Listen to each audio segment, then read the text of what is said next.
Hello, আমার online ক্লাসে তোমাদের সকলকে স্বাগত জানাই। আজকে এই ভিডিওতে আমি একাদশ শ্রেণীর বাংলা সাহিত্যের ইতিহাসের বিশ্বের ভাষা ও তার পরিবার নিয়ে তোমাদের সাথে আলোচনা করব। তোমরা প্রথম থেকে শেষ পর্যন্ত ভিডিওটি দেখো, তাহলে এখান থেকে একাধিক ছোট প্রশ্ন ও কিছু বড় প্রশ্নের উত্তর তোমরা পেয়ে যাবে। চলো শুরু করি আজকের মূল আলোচনা।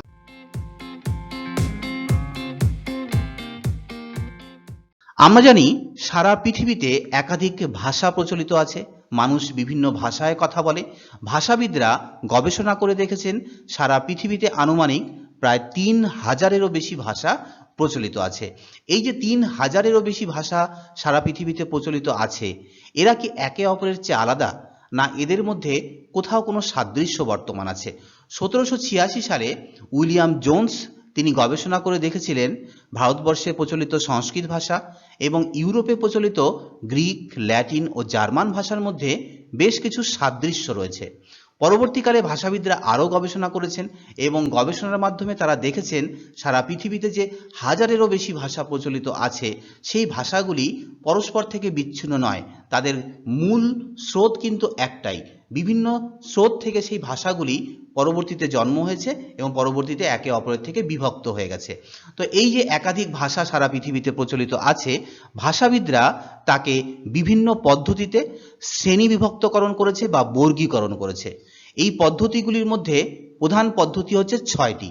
তার মধ্যে প্রথমটি হলো ভাষার রূপতত্ত্ব বা আকৃতি অনুসারে বর্গীকরণ, গোত্র বংশ অনুসারে বর্গীকরণ, মহাদেশ অনুসারে বর্গীকরণ, দেশভিত্তিক বর্গীকরণ, ধর্মীয় বর্গীকরণ এবং কালগত বর্গীকরণ। এই ৬টি পদ্ধতিতে ভাষাবিদরা সারা পৃথিবীর ভাষাগুলিকে শ্রেণীবদ্ধকরণ বা বর্গীকরণ করবার চেষ্টা করেছেন। এর মধ্যে সবচেয়ে উল্লেখযোগ্য হল ভাষার রূপতত্ত্ব বা আকৃতি অনুসারে শ্রেণীবিভাগ বা বর্গীকরণ। ভাষার মধ্যে বাক্য ও শব্দের বিশ্লেষণ করে সেই অনুযায়ী যে শ্রেণীবিভাগ করা হয় তাকেই বলা হয় রূপতাত্ত্বিক শ্রেণীবিভাগ। এখন এই রূপতত্ত্ব অনুসারে ভাষাকে দুভাগে ভাগ করা হয়, যথা সমবায়ী ভাষা এবং অসমবায়ী ভাষা। প্রথমে আমরা জানব অসমবায়ী ভাষা কাকে বলে। পৃথিবীতে এমন অনেক ভাষা আছে যেসব ভাষার সাথে কোনো উপসর্গ, প্রত্যয়, বিভক্তি ইত্যাদি যুক্ত থাকে না। বাক্যের মধ্যে শব্দের অবস্থান দেখেই কর্তা, কর্ম বা অন্যান্য পদ নিরূপণ করতে হয়, তাকেই বলা হয় অসমবায়ী বা অনন্যয়ী বর্গ। যেমন চীনা ভাষাগোষ্ঠীর ভাষা অথবা ভোট চীনা ভাষা ইত্যাদি হলো অসমবায়ী ভাষাগোষ্ঠীর ভাষা। এরপর আসছে সমবায়ী ভাষা। সমবায়ী ভাষা হলো অসমবায়ী ভাষার ঠিক বিপরীত। যেসব ভাষার সাথে শব্দের সাথে কোনো উপসর্গ, প্রত্যয়, বিভক্তি ইত্যাদি যুক্ত থাকে তাকেই বলা হয় সমবায়ী ভাষা। একে আবার 3টি ভাগে ভাগ করা হয়, যথা মুক্তান্বয়ী বর্গ, অত্যন্বয়ী বর্গ এবং সমন্বয়ী বর্গ। এখন আমরা এই বিভাগগুলি নিয়ে একটু সংক্ষেপে আলোচনা করব। প্রথমে আসছে মুক্তান্বয়ী বর্গ। মুক্তান্বয়ী বর্গ কাকে বলে?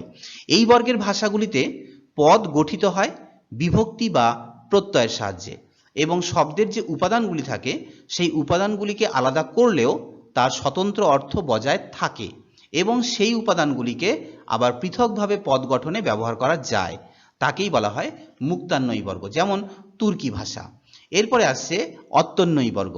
যে ভাষায় বাক্যের বাইরে শব্দের কোনো স্বাধীন অস্তিত্ব থাকে না, শব্দ সেখানে কিছু অসম্পূর্ণ ভাবের বাহন মাত্র হয়।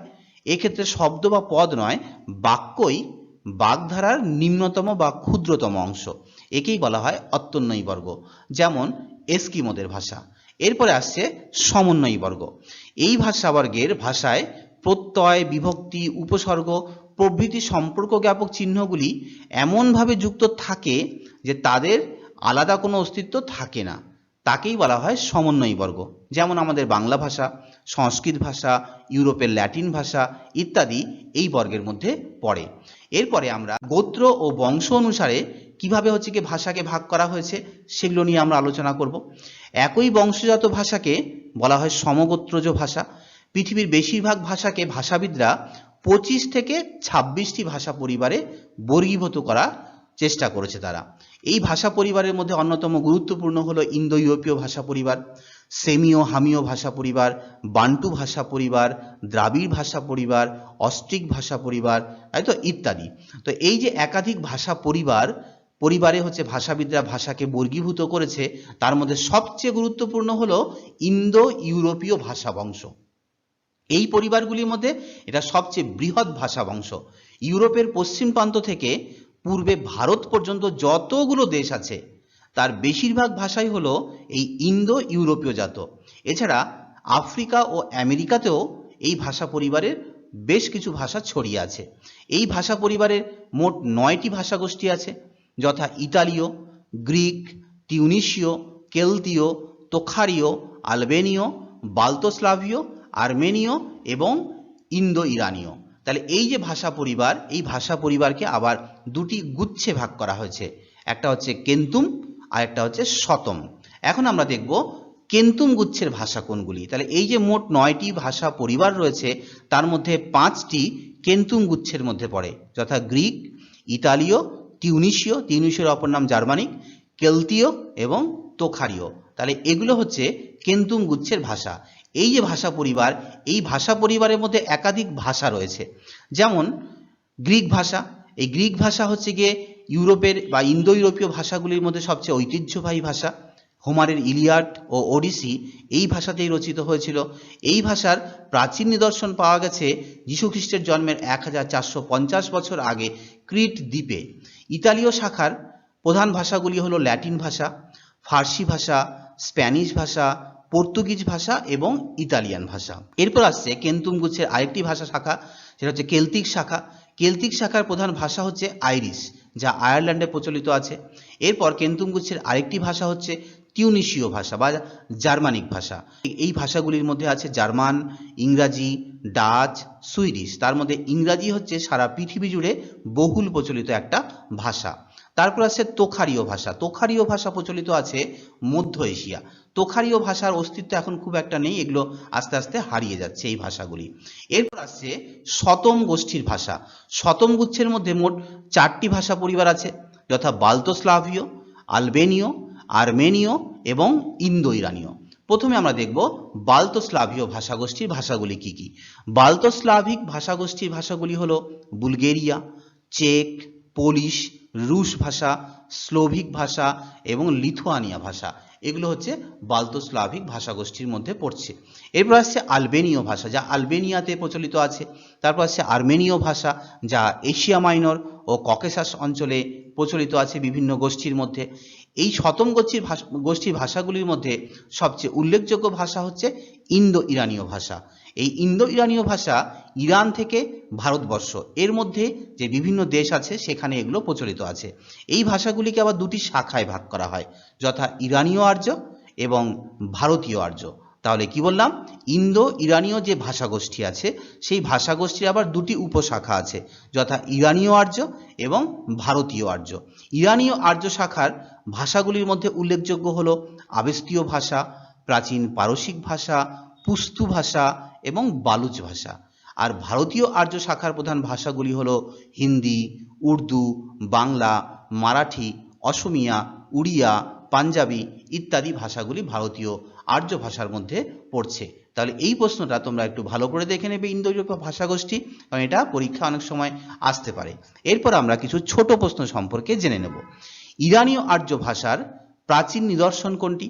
ইরানীয় আর্য ভাষার আবেস্তীয় ভাষায় লেখা জেন্দ আবেস্তা হলো সবচেয়ে প্রাচীন নিদর্শন। এরপর আসছে ফার্সি ভাষার জন্ম কোথা থেকে হয়েছে? ফার্সি ভাষা এই ইরানীয় আর্য থেকেই এসেছে।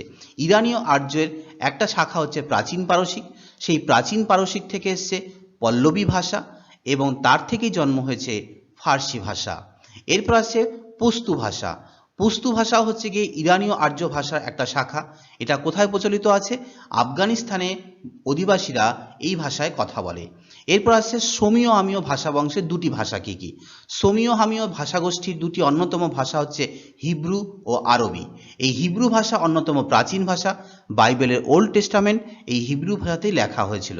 বর্তমান যুগে ইসরায়েলে আধুনিক হিব্রু ভাষা প্রচলিত আছে, সেখানকার সরকারি ভাষা হচ্ছে আধুনিক হিব্রু ভাষা। এরপরে আমরা আরো কিছু ছোট প্রশ্ন দেখব, যেমন মিশরীয় ভাষা কোন ভাষা বংশের অন্তর্গত? মিশরীয় ভাষা পৃথিবীর অন্যতম একটা প্রাচীন ভাষা। এটা সামীয় হামীয় ভাষাবংশ বা হামীয় ভাষাবংশের অন্তর্গত। এরপর আছে আফ্রিকার যে ভাষাগুলি আছে সেই ভাষাগুলিকে কোন ভাষাগোষ্ঠীর মধ্যে ফেলা হয়, তা হচ্ছে বান্টু ভাষাগোষ্ঠী। এছাড়া ইউরোপে আরেকটা ভাষাগোষ্ঠী বিশেষভাবে বেঁচে আছে, তা হচ্ছে উরাল বা ফিনো উগ্রীয় ভাষাবংশ। ইউরোপের বেশিরভাগ ভাষা হচ্ছে ইন্দো ইউরোপীয়, কিন্তু এই ইন্দো ইউরোপীয়র মাঝেই ছোট্ট দ্বীপের আকারে বেঁচে আছে উরাল বা ফিনো উগ্রীয় ভাষাবংশ।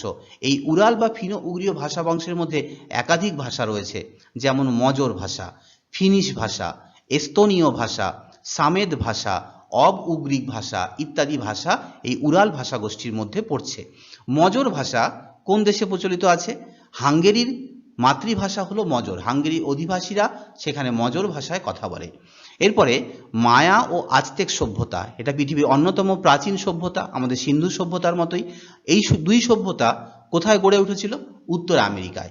তো এই মায়া সভ্যতার ভাষা ছিল মায়া ভাষা, আর আজতেক সভ্যতার ভাষা ছিল উটো ভাষা। এরপর আমরা দেখব ইনকা সভ্যতা কোথায় গড়ে উঠেছিল।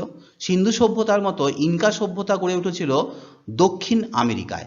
এই ইনকা সভ্যতার মানুষেরা কিচুয়া ভাষায় কথা বলতো। এরপর আসছে দক্ষিণ আমেরিকার একটা ভাষা বংশের নাম।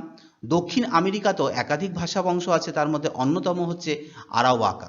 এই ভাষা বংশটি দক্ষিণ আমেরিকায় প্রচলিত আছে। তাহলে এই যে ভিডিওটা আমরা আলোচনা করলাম, এখানে একাধিক ছোট প্রশ্ন নিয়ে ও একাধিক বড় প্রশ্ন নিয়ে আলোচনা করলাম। তোমরা প্রথম থেকে শেষ পর্যন্ত ভিডিওটি দেখো, তাহলে অবশ্যই তোমাদের এই ভিডিওটি উপকারে লাগবে এবং পরীক্ষায় তোমরা এখান থেকে একাধিক প্রশ্ন কমন পেতে পারো।